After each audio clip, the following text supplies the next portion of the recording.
तो देखो, मौसम और जलवायु में इतना ही डिफरेंस है कि मौसम जो होता है ना वो दिन प्रतिदिन बदलता रहता है, दिन प्रतिदिन बदलता रहता है। कम समय के लिए होता है, 1 घंटे के अंदर 2 घंटे के अंदर आप देखोगे कि मौसम चेंज हो गया है ना। पता चला सुबह हल्की सी ठंडी महसूस हो रही थी और दिन में बहुत ज़्यादा टेम्परेचर बढ़ गया और शाम के समय बारिश हो गई। ये सिचुएशन अभी चल रही है। अभी 3-4 दिन पहले यही सिचुएशन थी कि सुबह हल्का सा थोड़ा सा ठंडा फील होता था, दिन में एकदम से टेम्परेचर 10-11-12 बजे के आसपास बहुत ज़्यादा टेम्परेचर और शाम को 3-4 बजे के आसपास बारिश हो जाती थी। ऐसा अभी फिलहाल मेरे साइड तो ये सिचुएशन थी। उसको बोलते वेदर, कि कम टाइम पे थोड़े से समय में छोटे से एरिया में है ना, किसी गांव में या किसी जिले में इस तरह की सिचुएशन होती थी कि सडन जो है मौसम जो है चेंज हो रहा है। तो क्या होता है, जो day to day changes of the atmosphere, जो हमारा वायुमंडल है उसमें अगर दिन प्रतिदिन जो बदलाव आ रहे हैं उसी को हम क्या कह देते हैं, वेदर। ठीक है, वो क्या होता है किसी पर्टिकुलर स्थान पर और किसी पर्टिकुलर टाइम पर होता है। ठीक है, छोटे से एरिया हो गया, विलेज हो गया, डिस्ट्रिक्ट हो गया, और पर्टिकुलर टाइम पे होता है, तो उसको हम बोल देते हैं मौसम। तो मौसम का क्या मतलब हो गया, हम बोल सकते हैं it is a day to day, it is a day to day changes, it is a day to day changes of atmosphere, it is a day to day changes of atmosphere for a particular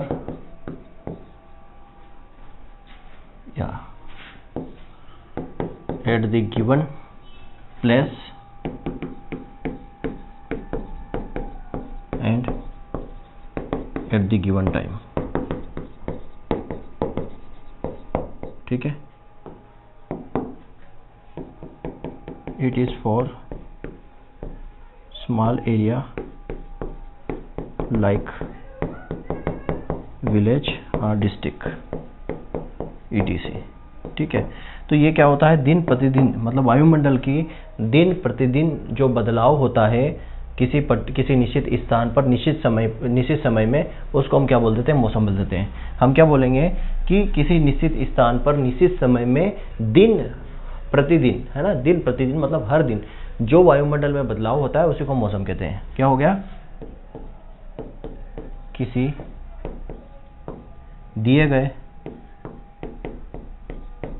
दिए गए स्थान या निश्चित स्थान और समय में वायुमंडल में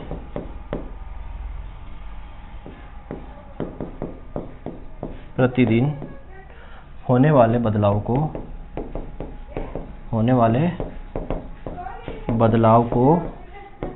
मौसम कहते हैं। ठीक है, क्या कहते हैं, मौसम कहते हैं। और ये जो है कम समय के लिए, स्मॉल एरिया के लिए होता है। ठीक है, जो दिन प्रतिदिन जो मौसम में जो भी परिवर्तन आता है ना, किसी निश्चित स्थान पर निश्चित समय के लिए, उसको हम मौसम कह देते हैं।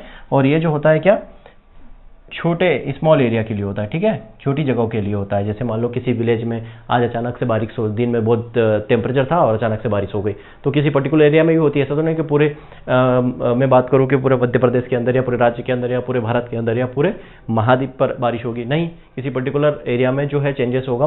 मौसम जो होता है वो स्मॉल एरिया के लिए, किसी विलेज में गिर गई, किसी डिस्ट्रिक्ट में गिर गई, पता चला कि 1 किलोमीटर के अंदर बारिश हुई और उसके बाद बारिश ही नहीं हुई। ये सिचुएशन हमने भी देखी है ना। तो इसको हम बोल देते हैं वेदर। अब वेदर के बाद आता है क्लाइमेट। क्लाइमेट क्या होता है, क्लाइमेट मीन्स जलवायु। देखो, ठीक है, जलवायु का क्या मतलब है, जलवायु जो होता है ना, ये छोटे वेदर को आपस में मिला दो तो उसको हम जलवायु बोल देते हैं। ठीक है, कि जो दिन प्रतिदिन जो भी मौसम चेंजेस हो रहा है ना, इन सब का समेशन कर दो, इन सबको जोड़ दो तो क्लाइमेट हो जाता है। जैसे कि बात करें कि मध्य प्रदेश का राज्य का जो क्लाइमेट है वो किस तरीके का, जैसे हमने बात है ना पूरे भारत को, कि आप ऊपर जम्मू कश्मीर साइड जो एरिया ऊपर वाला एरिया है उसको हम क्या बोलते हैं, टेम्परेट रीजन बोलते हैं ना। वहाँ पर टेम्परेट क्लाइमेट मिलता है, ठंडा प्रदेश है वो, ठंडा वहाँ पर जलवायु है। फिर बीच वाले जो सेंटर वाला पार्ट है हमारा, है ना, मध्य भारत है, वहाँ पर आप देखोगे तो आपको सब ट्रॉपिकल मिलेगा, है ना, जो है समशीतोष्ण बोल सकते हो या उपोष्ण जलवायु वहाँ पर मिलेगी। नीचे जाओगे तो ट्रॉपिकल हो जाएगा, उष्णकटिबंधीय जलवायु मिलेगी। तो इस तरीके से जो है वो क्लासीफाई है, हम कह सकते हैं। तो जलवायु जो होती है वो जो वेदर होता है, जो मौसम होता है, उसका जोड़ होता है कि हर दिन का जो मौसम है उन सबको जोड़ दो तो वो जलवायु बन जाएगी। और जलवायु जो होता है क्या होता है, वो किसी एक सीजन का हो सकता है, ईयर का हो सकता है, या 10 साल या 20 साल या 30 साल का एक जलवायु हो सकती है ना, एक 4 महीने का सीजन होता है, वो भी एक जलवायु होती है, ठीक। अच्छा, एग्जाम्पल क्या है, अगर वेदर की आप एग्जाम्पल लेने जाओगे तो और भी चीज़ इसमें बता देता हूँ मैं वेदर में, जलवायु पे पहुँचने से पहले। वेदर में, जलवायु में आपकी एग्जाम्पल देखोगे वेदर में तो क्या है, हॉट डे, क्या आ जाएगा, हॉट डे मतलब गर्म दिन, क्या आ जाएगा, गर्म दिन। फिर हॉट डे के बाद आ जाएगा आपका रेनी डे, है ना, रेनी डे बोल सकते हो, वर्षा का दिन या वर्षा वाला दिन, है ना। फिर आपका आ जाएगा क्लाउडी वेदर, बादली मौसम बोल सकते हो, है ना, बादल वाला। और क्लाउडी वेदर के बाद आप बोल सकते हो ड्राई वेदर, सूखा मौसम, सूखा मौसम, सूखा मौसम। क्लाउडी वेदर को हम क्या बोल सकते हैं, सॉरी, क्लाउडी वेदर को क्या बोलेंगे, क्लाउडी वेदर को बोल सकते हैं हम बादली मौसम। बादल आपको जनरली वहाँ पर मिल जाएंगे देखने को, ठीक है। तो एग्जाम्पल है। और एलिमेंट्स की अगर मैं बात करूँ, वेदर के क्या क्या एलिमेंट्स है, एलिमेंट्स तत्व क्या है, ये आपको बुकों के अलावा कुछ अलग चीज़ें देखने को मिलेगी, एलिमेंट्स तत्व। तो ये सारी चीज़ हम पढ़ने वाले हैं। जैसे कि हम बात करूँ सोलर रेडिएशन, सोलर रेडिएशन, सौर विकिरण जो है, सोलर रेडिएशन, सौर विकिरण, सौर विकिरण ये इसका एलिमेंट्स है। फिर आपका आ जाएगा टेम्परेचर, तापमान जो है, ये इसका क्या है, तापमान जो है इसका एलिमेंट्स है। तीसरा आ जाएगा आपका प्रेशर, प्रेशर जो है दबाव या दाब जो है, ये भी क्या है, इसी का तत्व एलिमेंट है। फिर आपका आ जाएगा विंड, हवा जो है वो भी इसी का एलिमेंट्स है ना। 5वें नंबर पे आप ले लो ह्यूमिडिटी, ह्यूमिडिटी भी क्या है, इसी का एक एलिमेंट है, आर्द्रता जिसको हम बोलते हैं, ठीक है। और 6ठे नंबर पे और क्या लिखोगे आप, सोलर रेडिएशन, टेम्परेचर, और आ जाएगा आपका इवोपोरेशन, वाष्पीकरण जो है, वाष्पीकरण इसी में आ जाएगा।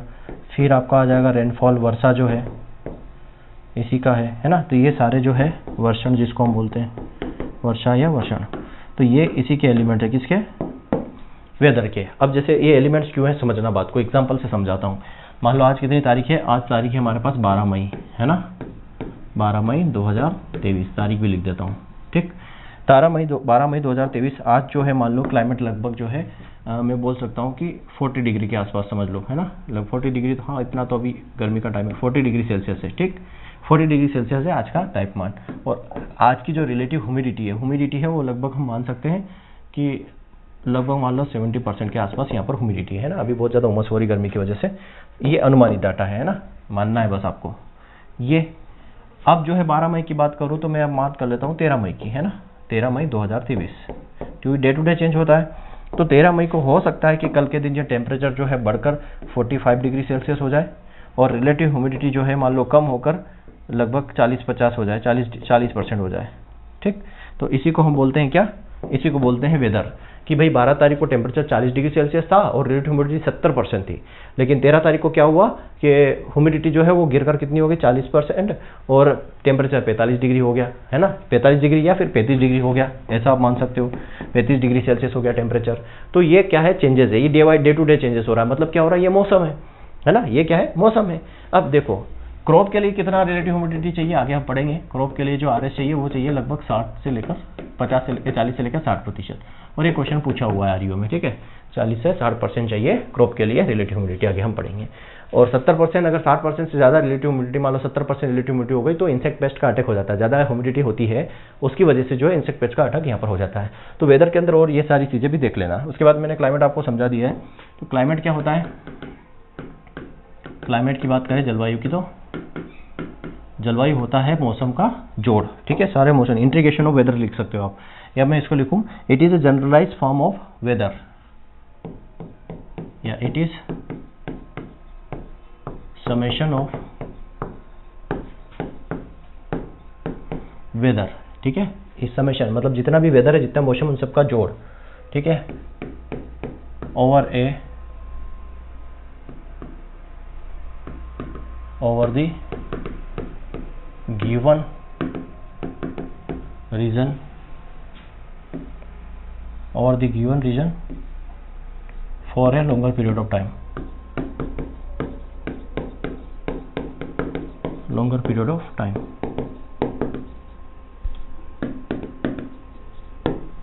वार्षिक, ऐसा हम बोल सकते हैं। तो ये लंबे समय के लिए होता है। लॉन्गर पीरियड ऑफ टाइम का क्या मतलब है? एक सीजन हो सकता है ना, या ईयर हो सकता है, या डिकेड हो सकता है। ठीक, मतलब एक सीजन हो सकती है, एक साल हो सकता है, 1 साल, 2 साल, 10 साल, और एक साल दशक हो सकता है। इसमें जो मौसम में बदलाव होता है उसको हम जलवायु कह देते हैं।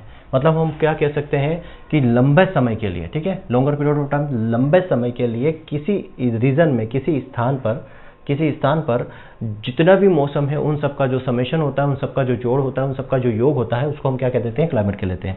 ठीक है, हम कह सकते हैं किसी लंबे समय अवधि के लिए किसी स्थान विशेष के मौसम का योग क्या कहलाता है? ये क्लाइमेट या जलवायु कहलाता है। ठीक है, एग्जाम्पल क्या है? एग्जाम्पल में आ जाएगा आपका कोल्ड रीजन या कोल्ड सीजन।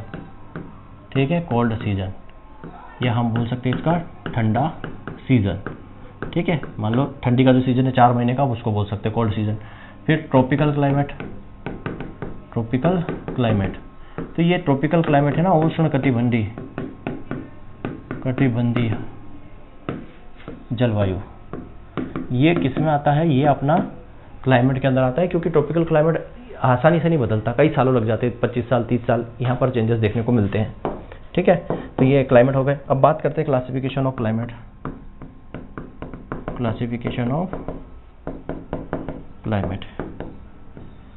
जलवायु का वर्गीकरण।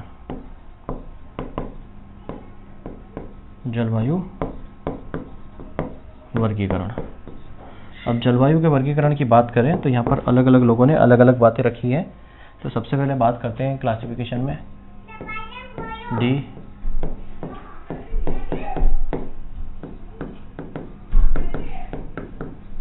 डी कैंडोले। ठीक है, ये पहले व्यक्ति हैं जिन्होंने क्लाइमेट के बारे में बात की थी। कब? 1900 में। ठीक है, तो डी कैंडोले पहले व्यक्ति है जिन्होंने क्लाइमेट का क्लासिफिकेशन दिया था। तो first person to classify the climate. ठीक है, याद रखना, ये फर्स्ट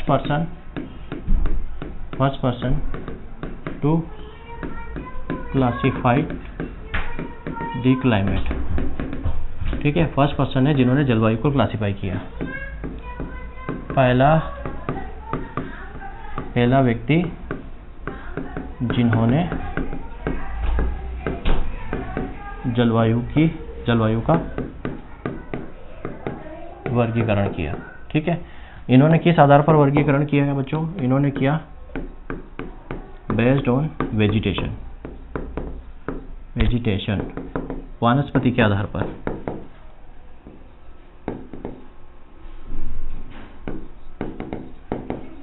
वनस्पति के आधार पर।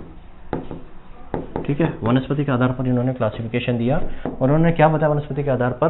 कि जो एनुअल रेनफॉल है, एनुअल जो मंथली रेनफॉल है उसका एवरेज, ठीक है, annual monthly mean of temperature and precipitation क्या हो सकता है? आप लिख सकते हो annual monthly mean of temperature and precipitation.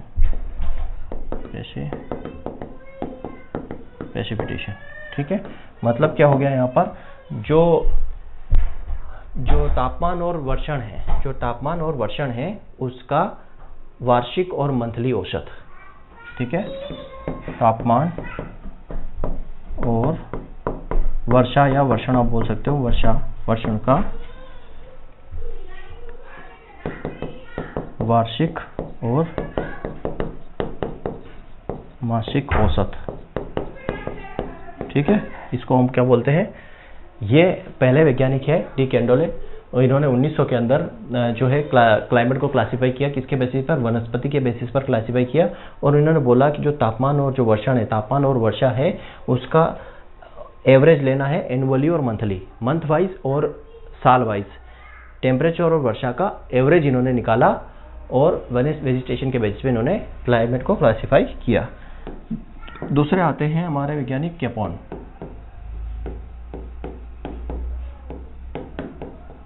ठीक है, कैपोन, इन्होंने 1936 में क्या दिया, क्लाइमेट को क्लासिफाई किया, और इन्हीं को क्या बोला जाता है, फादर ऑफ क्लाइमेटोलॉजी।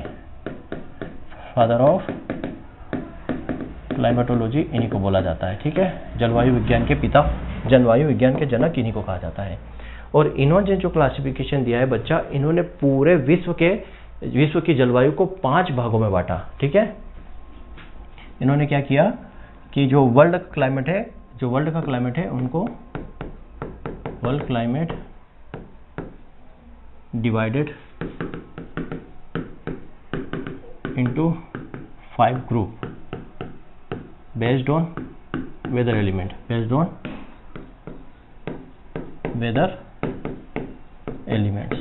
मतलब जो मौसम के तत्व थे, जो मौसमी तत्व थे, उस आधार पर इन्होंने इसको बांटा। ठीक है, मतलब कि जो वैश्विक क्लाइमेट है, वैश्विक जलवायु को 5 भागों में बांटा।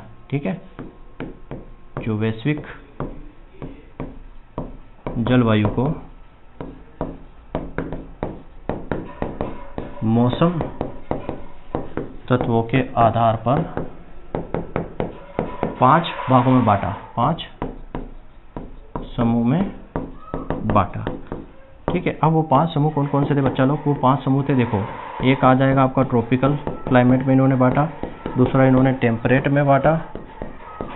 ठीक है, तीसरा इन्होंने ड्राई क्लाइमेट में बांटा, फिर इन्होंने बांटा पोलर, ठीक, और कॉन्टिनेंटल। ठीक है, इन 5 भागों के अंदर जो 5 ग्रुप थे वो कौन से, ट्रॉपिकल हो गया, टेम्परेट हो गया, ड्राई हो गया, पोलर हो गया और कॉन्टिनेंटल हो गया। मतलब उष्णकटिबंधीय हो गया, शीतोष्ण हो गया, सूखा हो गया, ध्रुव हो गया, पोलर मतलब ध्रुव, और कॉन्टिनेंटल मतलब महाद्वीप। इन 5 भागों में इन्होंने बांटा। हिंदी में बता दिया, लिख लेना। ठीक है, उष्णकटिबंधीय, शीतोष्ण हो गया, सूखा हो गया, ध्रुव हो गया और महाद्वीप हो गया, कॉन्टिनेंटल। एक कैपोन साहब ने इनको बांटा पूरे वर्ल्ड की जलवायु को। उसके बाद आते हैं बच्चा लोग ट्रोल। कौन आते हैं, ट्रोल। इन्होंने 1965 में क्लासिफिकेशन दिया था किसका, जलवायु का, इसने, ट्रोल ने। ठीक है, ट्रोल ने 1965 में जलवायु को क्लासिफाई किया, और इनका जो क्लासिफिकेशन था वो बेस्ड ऑन ह्यूमिड मंथ, याद रखना, बेस्ड ऑन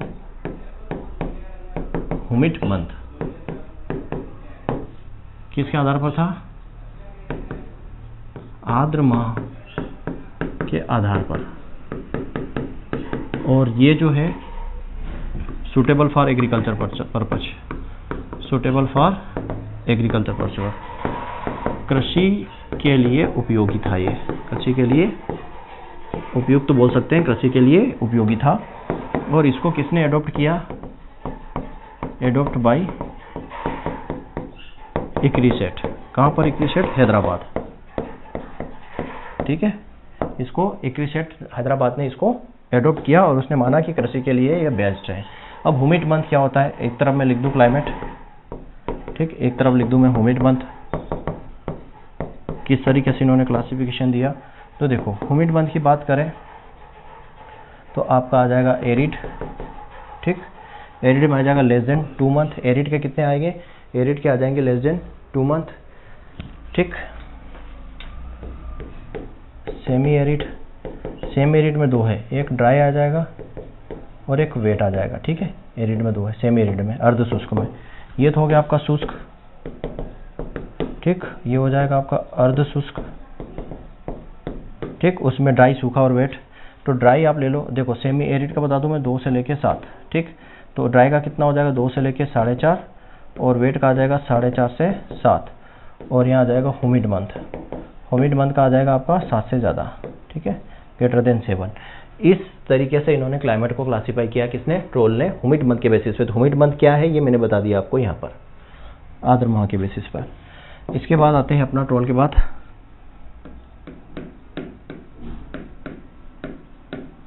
थॉर्नटवेट, नाम ही अजीबोगरीब है। उन्होंने 1970 में इसको क्लासिफाई किया था। ठीक है, थॉर्नटवेट ने। इन्होंने पी इंडेक्स, याद रखना, इन्होंने किस पे, पी इंडेक्स, टी और सीजनल डिस्ट्रीब्यूशन ऑफ रेनफॉल, इस आधार पर क्लासिफाई किया। तो इन्होंने क्लासिफिकेशन की सब based on P E index, T and seasonal distribution of rainfall. ठीक है, पी इंडेक्स और सीजनल डिस्ट्रीब्यूशन ऑफ रेनफॉल, इस आधार पर इन्होंने क्लासीफाई किया किसको, क्लाइमेट को। किसने, फ्रॉन्टवेट ने। ठीक, अब यहाँ पर क्या चीज़ है समझना, अब यहाँ पे जो पी है हमारा वो प्रेसिपिटेशन ऑफ इफेक्टिवनेस, मतलब प्रभावशीलता की वर्षा। पी जो है वो precipitation of effectiveness, precipitation of effectiveness, प्रभावशीलता की वर्षा, प्रभावशीलता की वर्षा। ठीक है, पी क्या है यहाँ पर, और सीजनल डिस्ट्रीब्यूशन, पीई, पी क्या हो जाएगा और ई क्या हो जाएगा। पी हो जाएगा आपका एनुअल प्रेसिपिटेशन, एनुअल प्रेसिपिटेशन, वार्षिक वर्षा, वार्षिक वर्षा, और ई हो जाएगा एनुअल इवापोरेशन। ठीक है, ये हो जाएगा वार्षिक वाष्पीकरण। इस आधार पर इन्होंने क्लासिफाई किया। अब पी इंडेक्स समझ लो, मतलब प्रेसिपिटेशन ऑफ इफेक्टिवनेस का क्या मतलब है। देखो पहले समझो प्रेसिपिटेशन क्या होता है। प्रेसिपिटेशन, वर्षा बोलूँ या इसको मैं वर्षण बोलूँ, ठीक है, एक ही बात है। ठीक है, वर्षा बोलूँ वर्षण बोलूँ, जो भी है। तो प्रेसिपिटेशन का क्या मतलब है यहाँ पर समझो। प्रेसिपिटेशन का मतलब है पानी का किसी भी रूप में एटमॉस्फेयर से, वायुमंडल से पृथ्वी पर आना। समझ गए, पानी का किसी भी रूप में वायुमंडल से पृथ्वी पर आना। ठीक है, क्या बोल सकते हैं, any form of water comes from the atmosphere to the earth. ठीक है, तो क्या हो गया, पानी का किसी भी रूप में पृथ्वी पर आना। किसी भी रूप में मतलब लिक्विड हो सकता है, सॉलिड हो सकता है और गैसेस हो सकता है। तीन फॉर्म हो सकते हैं। लिक्विड मतलब रेनफॉल हो जाएगा, सॉलिड मतलब आपका जो हेल ओला हो सकता है, गैसेस मतलब वाटर वेपर आप बोल सकते हो, वो गैसेस फॉर्म में आप देख सकते हो। तो ये तीन, ये प्रेसिपिटेशन होता है। अब इफेक्टिवनेस का मतलब है कि ये जो पानी वर्षण हो रहा है, वर्षा जो हो रही है, उसका इफेक्ट, प्रभाव कितना पड़ रहा है, इफेक्टिव कितना है वो। तो हमने पहले डिस्कस किया था कि 130 दिन जो बारिश होती है उसमें से जो 75 दिन है वो इफेक्टिव है। ठीक है, उसमें से आप कैसे निकालोगे, अब पी इंडेक्स कैसे निकलता है, तो पी इंडेक्स इक्वल टू होता है पी अपॉन ई इंटू 100, ऐसे निकलता है।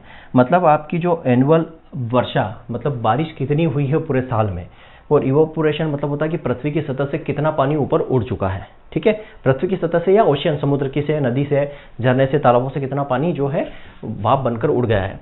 तो प्रेसिपिटेशन मतलब वार्षिक वर्षा, वार्षिक वर्षा हुई कितनी है, मान लो 100 mm हुई है।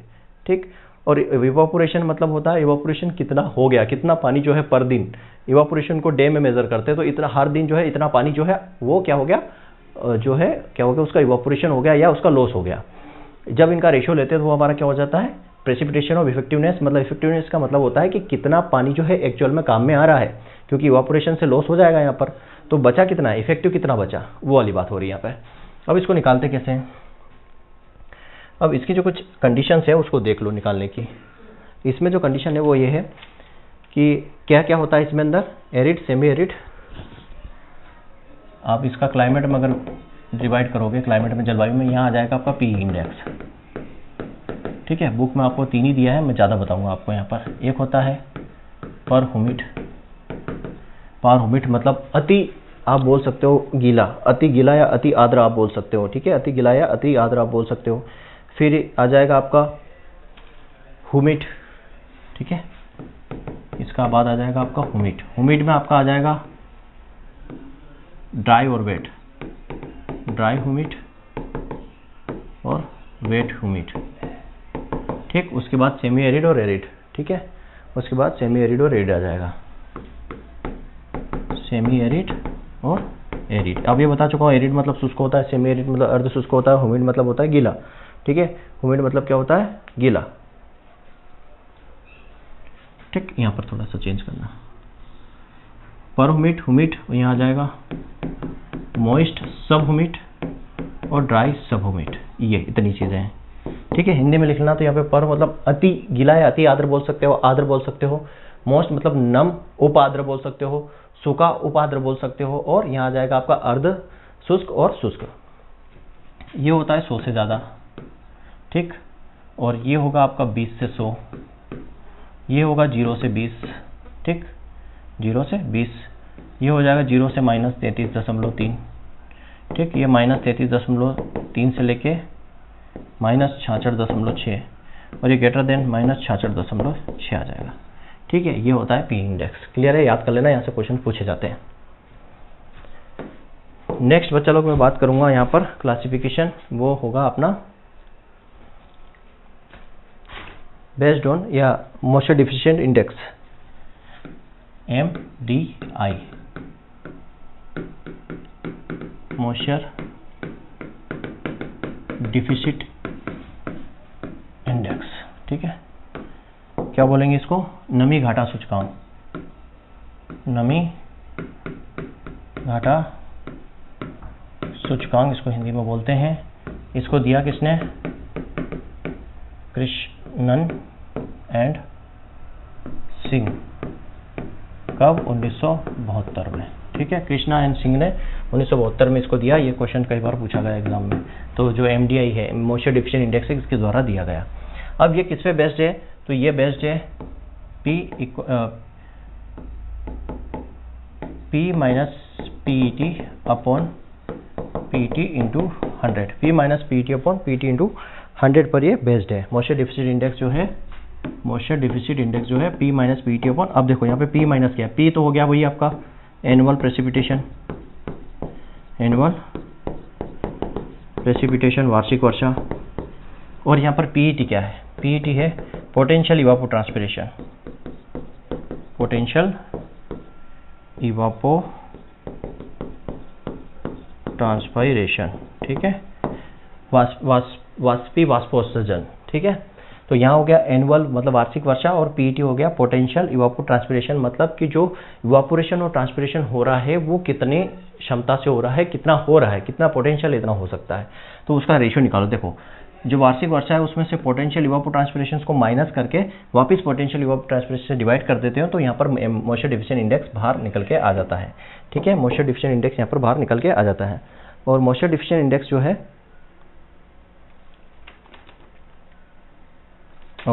थोड़ा सा यहाँ पे एक सुधार लेना, ये जो मैंने बताया ना, ये मॉइस्चर डिफिशिएंट इंडेक्स है, P इंडेक्स नहीं है, ये मॉइस्चर डिफिशिएंट इंडेक्स है, सुधार लेना, ये वाला है। ठीक है, ये वाला, ठीक, ये मॉइस्चर डिफिशिएंट इंडेक्स है। तो ये जो डाटा है ये मॉइस्चर डिफिशिएंट इंडेक्स का है। मैं आपको यहाँ पर थॉर्नवेट का बता देता हूँ, P इंडेक्स बता सकता हूँ। ठीक है, एक तरफ क्लाइमेट लिखना, थोड़ा सा उल्टा हो गया, क्लाइमेट और P इंडेक्स लिख लेना, P इंडेक्स यहाँ पे बता देता हूँ। और ये जो बताया मैंने ये मॉइस्चर डिफिशिएंट इंडेक्स है। ठीक है, मॉइस्चर डिफिशिएंट इंडेक्स है, और ये पूछा भी गया है, ये वाला डाटा जो है ना ये एग्जाम में पूछा भी गया है, इसको याद रखना है, 3 वाला नीचे। अब मैं यहाँ पे बात करूँ इसकी थॉर्नवेट के अकॉर्डिंग, जो क्लाइमेट था वो आपका आएगा एरिड, सेमी एरिड और सब ह्यूमिड, ह्यूमिड और वेट, गीला। ठीक है, ये है किसके अकॉर्डिंग, थॉर्नवेट के अकॉर्डिंग P इंडेक्स है। तो यहाँ का शुष्क हो गया, अर्ध शुष्क हो गया, उप आर्द्र हो गया, आर्द्र हो गया और गीला।